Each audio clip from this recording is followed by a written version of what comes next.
मालिक मकान ऊपर रहते हैं, अभी तक उनका ना कोई रिश्तेदार आया है ना कोई मालिक मकान आया, ताला लगा के गए हुए हैं, तो उसके बाद कोई भी नहीं आया। गुरबत की वजह तो कुछ ਉਹਦੀ बेगम फौत हो गई सी, बेचारा बहुत परेशान सी। कोई बिल कोई किराएदार मालिक मकान बहुत उन्होंने तंग करते थे भी किराया। फैमिली से सपोर्ट मांगी लेकिन उन्होंने नहीं सपोर्ट की, तो इसने ना मतलब मजबूरी में आकर ये स्टेप उठाना पड़ा इन्हें। स्पेशल पाकिस्तान की वीडियोस देखने के लिए हमारे चैनल को सब्सक्राइब कीजिए, बेल बटन को क्लिक कीजिए ताकि हमारी हर आने वाली नई वीडियो से आप रह सकें बाखबर। अस्सलाम वालेकुम नाजरीन, स्पेशल स्टोरी के साथ आपकी खिदमत में हाजिर है आपका मेज़बान मोहम्मद अली। नाजरीन, मैं इस वक्त मौजूद हूँ फैसलाबाद सरगोदा रोड पे। नाजरीन, यहाँ एक इंतहाई दिलखराश वाक़या रहनुमा हुआ। चंद दिन कबल एक शख्स ने अपनी 2 बेटियों का गला काट दिया और उसके बाद वो ख़ुद भी उसने ख़ुदकुशी कर ली। वजह ये सामने एक ऑडियो भी लीक हुई है, एक ऑडियो भी उनकी वायरल हुई जिसमें उन्होंने कहा कि मैं गुर्बत से तंग आकर ये स्टैंड ले रहा हूँ, अपनी दोनों बेटियों का गला काट दिया है और अब जो है ना मैं ख़ुदकुशी करने वाला हूँ, लिहाजा हमारी जो लाशें हैं वो ईदी वेलफेयर को दी जाएँ, हमारी मैयतों का वही जनाजा पढ़ाएंगे और उसके बाद जो हमारा सामान है वो भी ईदी वेलफेयर को दिया जाए। ये वाक़या इंतहाई हमारी बेइज्जती, और क्या ये कसूर किसका है? ये आपका है, मेरा है, क्योंकि आज नफ्सा नफसी का आलम है। हमें तो ये भी नहीं मालूम कि हम जो है कि क्या कर रहे हैं, सिर्फ अपना ही पता है हमें। पड़ोसियों का ख्याल रखना चाहिए। और ये इंतहाई दिलखराश वाक़या हुए, तो आइए जानते हैं एक इनके घर के सामने मलेदार रहते हैं, उनसे जानते हैं ये वाक़या कैसे हुआ। अस्सलाम वालेकुम। वालेकुम अस्सलाम। सर, एक इंतहाई दिलखराश वाक़या हुआ है बिल्कुल आपके घर के सामने, क्या कहेंगे? उनका किरदार क्या था यहाँ पर और इतना अजीब वाक़या हो गया? जी सर, वो 15 साल से यहाँ रह रहे हैं, मतलब कि वो शुरू से यहाँ रह रहे हैं, काफ़ी जब से हम आए हुए हैं इधर। ये हमारे सामने घर हैं, बहुत अच्छे इंसान थे। 7 महीने पहले उनकी वाइफ फौत हो गई थी, उसके बाद उनके कारोबारी हालात बिल्कुल डाउन हो गए थे, जिसकी वजह से वो बेरोज़गार हो गए थे। और उनकी माशाल्लाह 2 बेटियाँ थी, एक सेकंड ईयर में थी और एक 7वीं जमात थी। एक की एज 10 साल थी और एक की 17 साल। उन्होंने ऐसा एक कदम उठाया आपके, बिल्कुल वजह क्या बनी मेन? वजह ये अभी तक कुछ भी नहीं सामने आया। एक ऑडियो लीक भी हुई, एक तहरीर भी उन्होंने लिखी थी, इसमें उन्होंने कहा था कि मेरा 1 साल का किराया था जिस वजह से मुझे मालिक मकान तंग करता था, जिसकी बिना पर मैं ये स्टैंड ले रहा हूँ और जो हमारी लाशें हैं वो ईदी फाउंडेशन को दी जाएँ। तो कितनी आप क्या कहेंगे इस मामले में? ऐसे वाक़यात को कैसे रोका जा सकता है? ये देखें जी, गुर्बत की वजह से उन्होंने किया है। उन्होंने वॉइस भी किया अपने रिश्तेदारों को मेरी लाशें रिश्तेदारों को ना दी जाएँ, तो और जो उनका सामान है बाकी वो ईदी वेलफेयर को दे दिया जाए और उनका एहसान ना लिया जाए। उनके कोई अजीज़ व क़रीब आए हैं उनसे कोई? जी आए थे, उनके मतलब कि इधर आए हैं, पोस्टमार्टम हुआ उनका, फिर जनाजा बढ़ाया गया इधर ये प्लाट में। और अच्छा, आप यही बताएं कि अब जो मालिक मकान आए हैं, अब नेक्स्ट कार्रवाई क्या हो रही है? मालिक मकान ऊपर रहते हैं, अभी तक उनका ना कोई रिश्तेदार आया है ना कोई मालिक मकान आया, ताला लगा के गए हुए हैं, तो उसके बाद कोई भी नहीं आया। बहुत शुक्रिया। अस्सलाम वालेकुम। वालेकुम अस्सलाम। सर, ये जो वाक़या रहनुमा हुआ बहुत दिलखराश वाक़या था जी बिल्कुल। और बिल्कुल आप इसी महल्ले में रहते हैं, उनका किरदार क्या था? उनसे कभी आपकी लास्ट टाइम कब मुलाकात हुई जिन्होंने ये हमारी तो ना इनसे मुलाकात कम ही होती थी।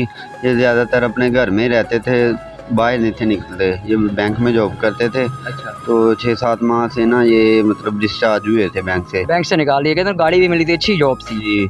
तो बैंक से निकाल दिए गए थे। अक्सर ये ना घर पे रहते थे, बाहर नहीं ज़्यादा निकलते थे, तो इनसे मुलाकात तो कम ही होती थी। लेकिन इनका जो 6-7 माह से ये फ्री थे, कोई जॉब वगैरह नहीं थे कर रहे, तो ऊपर मकान मालिक का भी कुछ रेंट वगैरह था। 1 साल का कहते हैं कि रेंट था और 1.5 लाख के करीब रेंट था इनका। तो और भी 1-2 कर्जे देने वाले थे, जो मतलब इसने अपनी फैमिली से सपोर्ट मांगी लेकिन उन्होंने नहीं सपोर्ट की, तो इसने ना मतलब मजबूरी में आकर ये स्टेप उठाना पड़ा इन्हें। बहुत दिलखराश वाक़या, क्योंकि एक ऑडियो भी वायरल हुई है सोशल मीडिया पर और उसके बाद एक तहरीर उन्होंने लिखी है कि जिस बिना पर उन्होंने, और ये भी कहा है कि मेरी जो लाशें हैं या हमारी जो मैयत है वो ईदी वेलफेयर को दी जाए। और क्या नाम है कि इनका सारा सामान का क्या बना है? अभी तक कोई आए उनके वर्षा आए हैं? सामान के नहीं, वर्षा आए थे लेकिन ना ईदी वाले भी आए थे, लेकिन सामान का भी ना कुछ बना नहीं है। आई थिंक वो अंदर ही है मेरे ख्याल। आप एक ऐसे पाकिस्तानी, आप भी इंसान हैं, मैं भी इंसान हूँ, ऐसे वाक़यात से कैसे निपटा जाए, ऐसे वाक़यात से कैसे रुका जाए? क्योंकि देखिए सबसे पहले जो हक है ना वो होता है पड़ोसियों का। ऐसे दिलखराश वाक़या रहनुमा होगा आपके सामने, आपको इल्म तक नहीं। मैंने ना भाई यकीन माने, मैं ना मतलब ये भाई कभी किसी से बाहर कोई गुफ्तगू करते ही नहीं थे। मतलब इनको जो ज़रूरत पड़ती थी ना तो इनकी फैमिली ने थोड़ी बहुत सपोर्ट करती थी, तो हम साहे भी कभी अप्लाई नहीं किया कहीं जॉब में दोबारा, क्योंकि एक अच्छी जॉब से अरूज से जब जवाल आता है ना, इंसान अगर बर्दाश्त एक सब्र के पैमाने से जब वो उतर जाता है ना तो उसको बर्दाश्त करनी चाहिए। तो शायद उनके साथ यही हुआ, अरूज से जवाल तो अल्लाह ताला ने कहा हुआ है। उनके पास गाड़ी भी थी, अच्छी जॉब थी, जो अच्छी जॉब थी, लेकिन उन्होंने एक दो जगह पे ना पता भी किया था जॉब का, लेकिन नहीं वो बात बनी। लिहाजा जितनी महंगाई है कर्जा चढ़ने में तो देर नहीं लगती।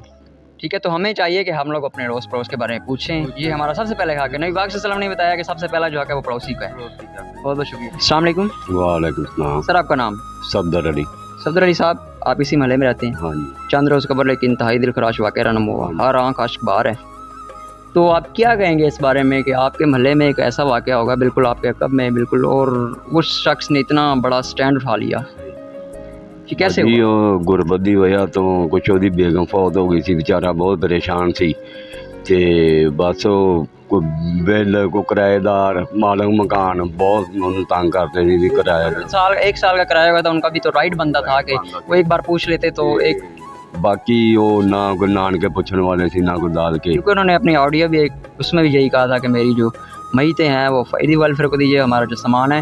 और सामान के बारे में आप क्या कहेंगे? बाकी ईदी वेलफेयर अच्छे बंदे सी, मिलनसार बंदे सी, बाकी उम्मीद नहीं सी ये मेरा मतलब काम करना। बाकी वो जो लेके गुरबत के वैसे इसमें कसूर कुछ हमारा भी है? नहीं, हमारा भी कसूर है, मेरा कसूर है, आपका कसूर है, क्योंकि एक शख्स रहता है ना, हमें पूछ चले और नहीं हौसला तो दे देना चाहिए ना। बिल्कुल थोड़ी गल ठीक है। बाकी हम वो कुछ नहीं कर सकते, सिर्फ उसको इतना तो कर सकते हैं ना, या मालिक मकान से मिलके यार थोड़ा ख्याल करो, कुछ नहीं दे देगा, बिल्कुल इतना बड़ा स्टैंड उठा लेना एक, मैं ये नहीं ये समझता। तो बात हुई है ना इस तरीके से, वो जो उसने लिखा है ना, ये जो वो तो बाद पता लगा ना जो उसकी डेथ हो गई या फांसी ले ली उसने। उनका क्या पहले उसने बात बॉडी लैंग्वेज क्या थी जब वो निकलते थे, मिलते थे आप लोग से, खैर मुलाकात यही कहना सी यार कारोबार कोई नहीं, मैं बहुत परेशान रहता हूँ, अगर मैं काम पे जाता हूँ पिछों बच्चियाँ परेशान है, संभालने वाला कोई नहीं। तो मैं उन्होंने कहा कोई नहीं अल्लाह वास्ता, कहता जे मैं घर आया उन्होंने काम की परेशानी सी, वो इस वजह तो वो तो पता ही उन्होंने लगा जो ने बच्चियाँ भी मेरा मतलब अपना मार दित्तियां ते आप भी फांसी लै ली।